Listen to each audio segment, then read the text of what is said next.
Alors, peut-être que certains d'entre vous me connaissent déjà. Je me présente.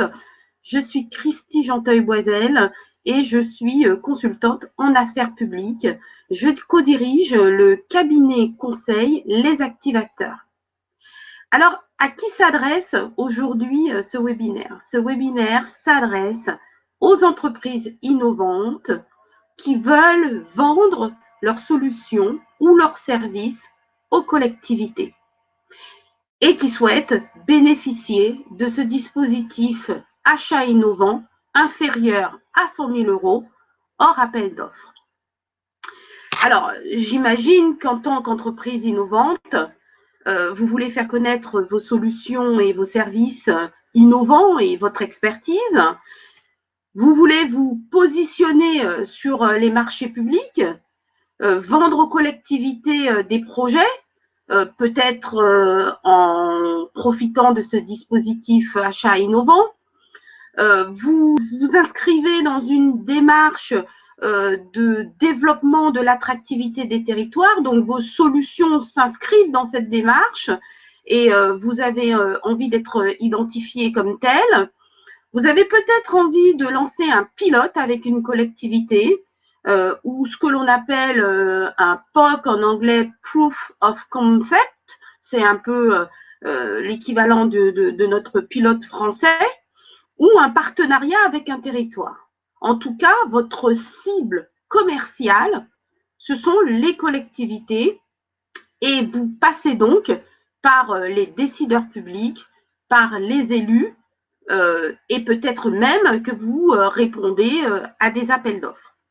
Alors, ma mission au sein du cabinet conseil Les Activateurs, elle est simple. Je travaille pour des clients qui sont tous des entreprises innovantes et qui cherchent à obtenir des rendez-vous avec les décideurs publics pour leur vendre des solutions ou des services. Donc, moi, je crois personnellement au développement durable des territoires, à l'attractivité des territoires. C'est un véritable enjeu et les décideurs publics sont au cœur de ces problématiques.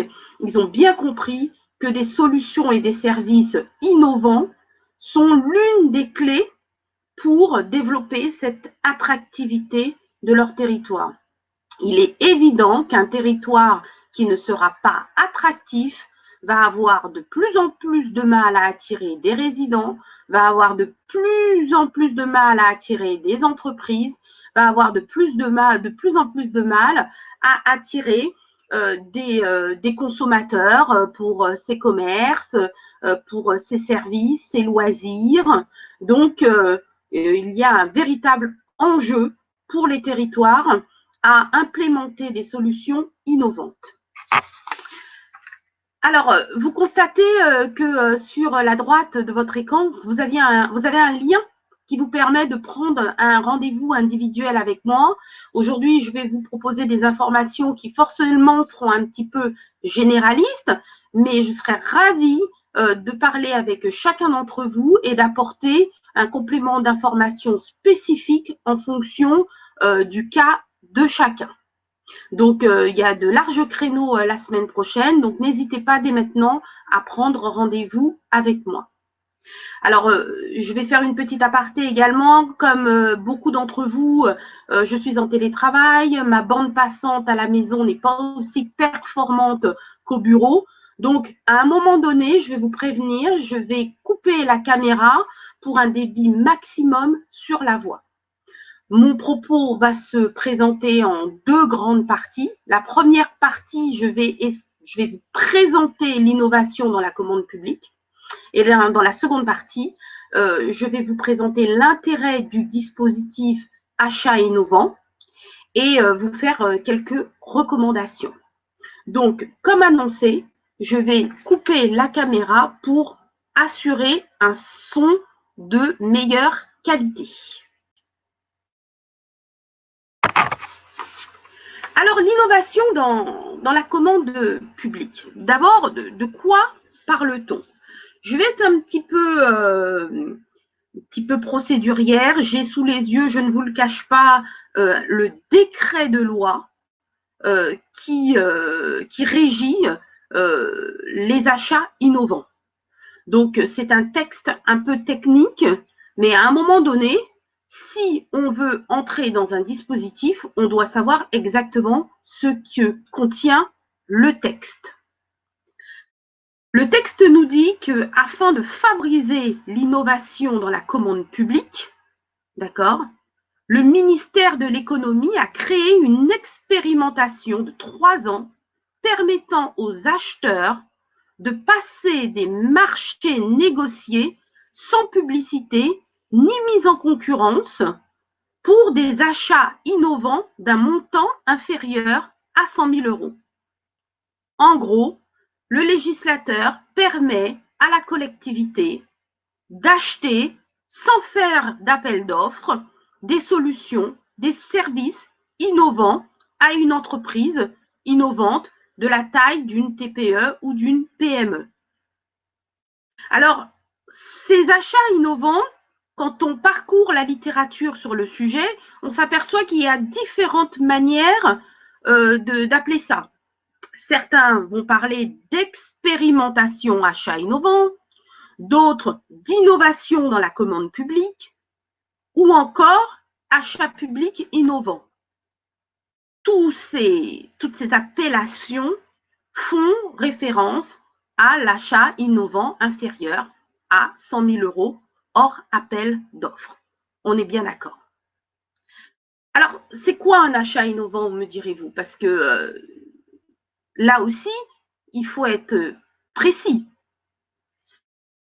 La définition de l'achat innovant est dans le code de la commande publique. D'accord? Ce n'est pas une définition fantaisiste. Il faut s'y référer pour être certain de bien correspondre à ce que l'on appelle achat innovant. Il permet en fait aux décideurs publics, à l'élu, à la collectivité, de négocier des solutions innovantes qui peuvent être des travaux, de la fourniture de services, mais qui soient améliorés.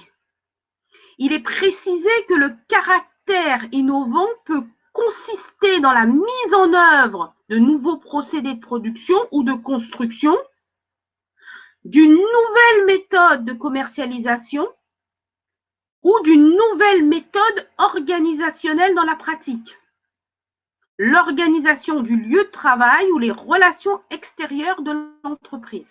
Donc, on s'aperçoit que cette définition de l'achat innovant est assez large.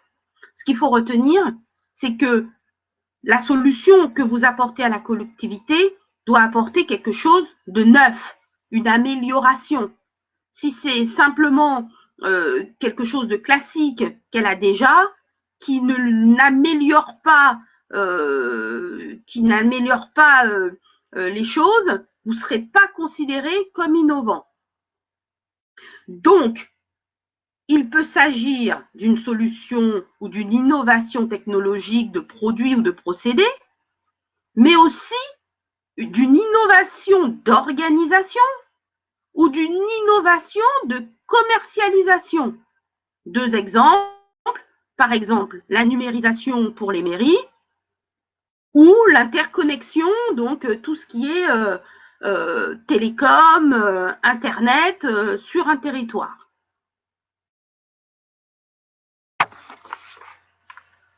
Alors, la définition de cet achat innovant, comme je le disais à l'instant, est assez large. Hein. C'est fait exprès pour qu'il y ait un maximum de latitude pour le décideur public.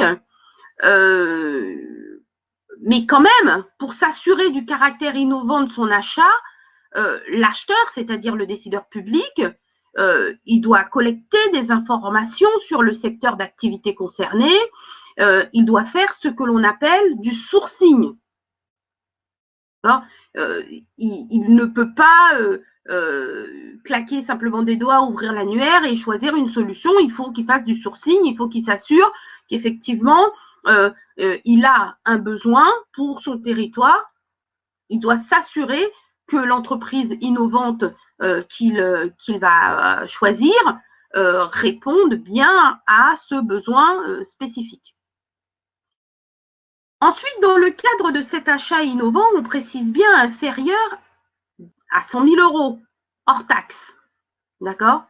Alors, le montant cumulé de ces marchés ne doit pas excéder le seuil de 100 000 €.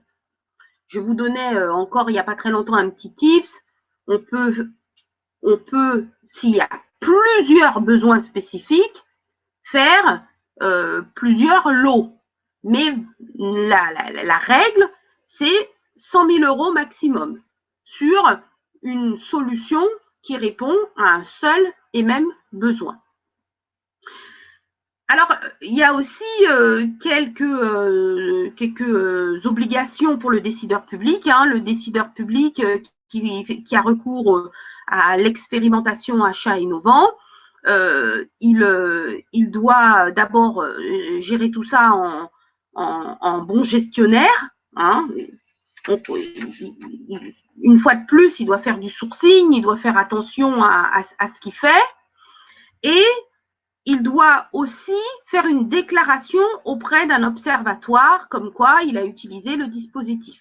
Tout ça pour vous souligner que le décideur public ne fait pas n'importe quoi, il doit faire des déclarations, il ne peut pas décréter que telle solution achetée se fait dans le cadre du dispositif. Il doit s'en justifier auprès de cet observatoire économique de la commande publique. Alors, je vois que vous posez des petites questions. Je répondrai après aux questions. En fait, il y a très peu de slides. Donc, je fais défiler vraiment 2 slides. Le premier, partie 1, l'innovation dans la commande publique. Partie 2, les avantages, l'intérêt du dispositif et mes recommandations. Donc, très peu de choses à suivre en tant que slide pour que justement vous puissiez vous concentrer sur mes recommandations. J'étais en train de vous expliquer que donc, effectivement, le décideur public, il doit respecter des règles, il ne peut pas faire comme il veut, ce qu'il veut, et tout ça est très contrôlé. Alors, pourquoi sommes-nous ici tous ensemble à parler d'expérimentation achat innovant, d'innovation dans la commande publique? C'est parce qu'en fait, c'est une véritable opportunité pour le territoire, pour la collectivité, mais véritable opportunité aussi pour les entreprises, surtout les entreprises locales, surtout les entreprises innovantes et les PME. Nous savons tous ici que les grands groupes qui ont l'habitude de répondre en masse aux appels d'offres, généralement, ce sont ces grands groupes-là qui obtiennent les marchés et que c'est plus difficile pour une TPE, c'est plus difficile pour une entreprise innovante qui a moins d'historique ou pour une plus petite entreprise locale d'accéder au marché public. Là, le ministère de l'économie a mis en place ce dispositif pour un petit peu élargir et permettre à plus d'entreprises d'accéder à cela.